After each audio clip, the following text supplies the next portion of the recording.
মোরগ খাবার খাচ্ছে না বা মোরগ ঝিমুনি দিয়ে রয়েছে, এর মূল কারণ কি? কিভাবে আপনি জানতে পারবেন যে মোরগ খাবার খাচ্ছে না কেন? হয়তো আপনি বুঝতে পারছেন না যে আপনার মোরগের শরীরে কি অসুবিধে রয়েছে। আপনি আপনার মোরগকে কখন সঠিক চিকিৎসা করতে পারবেন? যখন আপনি রোগ নির্ণয় সঠিক করতে পারবেন। এই রোগ নির্ণয় সঠিক করার জন্য আপনাকে ভালোভাবে নিরীক্ষণ করতে হবে। এছাড়াও মোরগের শরীরের সঠিক তাপমাত্রা কত বা স্বাভাবিক তাপমাত্রা কত তাও আপনাকে জানতে হবে। তাই রোগ নির্ণয়ের সঠিক পদ্ধতি আপনাদের সামনে তুলে ধরা হলো। প্রথমত আমরা লক্ষ্য রাখবো মলদ্বার, পায়খানা। পায়খানার রং কেমন? সাদা, সবুজ, কাদামাটির মতো, না ক্যাডবেরি, না সবুজ রঙের? সেই পায়খানা পাতলা হচ্ছে না পুরো? এরপর মোরগের পেট বা চোচড়ার দিকে লক্ষ্য রাখবো। মোরগ যে খাবার খেয়েছে তা হজম হয়েছে কি হয়নি? পেটে বা চোচড়ায় বাও জমেনি তো? এবার মুখের দিকে লক্ষ্য করব। মুখে ঘা হয়নি তো, বা মুখে কোনো আটকে নেই তো?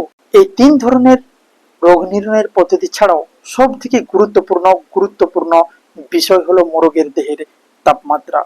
তাই মোরগের সঠিক তাপমাত্রা নির্ণয় করতে না পারলে সঠিক চিকিৎসা হবে না। সঠিক তাপমাত্রা কিভাবে নির্ণয় করবেন? প্রথমে আমরা মোরগটিকে কোলে শক্ত করে ধরে নিলাম। এবার মলদ্বারের পাশে দুটো আঙুল দিয়ে টিপুন। এইভাবে টেপার মূল কারণ হচ্ছে, যদি মলদ্বারে পায়খানা আটকে থাকে তবে বার হয়ে যাবে। কারণ কারণ হলো, মলদ্বারে যদি পায়খানা থাকে তবে মোরগের সঠিক তাপমাত্রা খুঁজে পাওয়া যাবে না। এরপর থার্মোমিটারটিকে আমরা 1 ইঞ্চি মতো ভেতরে সোজা পুশ করব।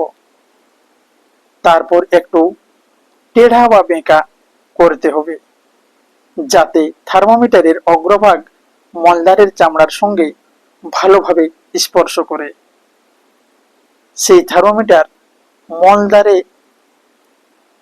30 থেকে 40 সেকেন্ড রাখলেই সঠিক তাপমাত্রা পাওয়া যাবে। এবার আপনাদের প্রশ্ন আসতে পারে, মোরগ বা মুরগির দেহের স্বাভাবিক তাপমাত্রা কত? ওয়েদার অনুসারে মোরগের শরীরের তাপমাত্রা কম বেশি হয়ে থাকে।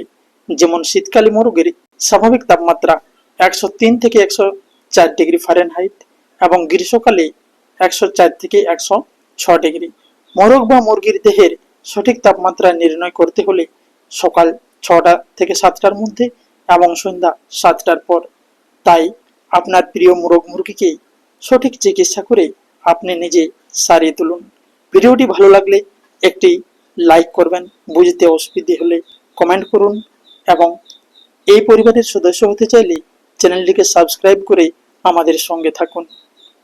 ভালো থাকুন, সুস্থ থাকুন এবং আপনার মোরগকে সুস্থ রাখুন।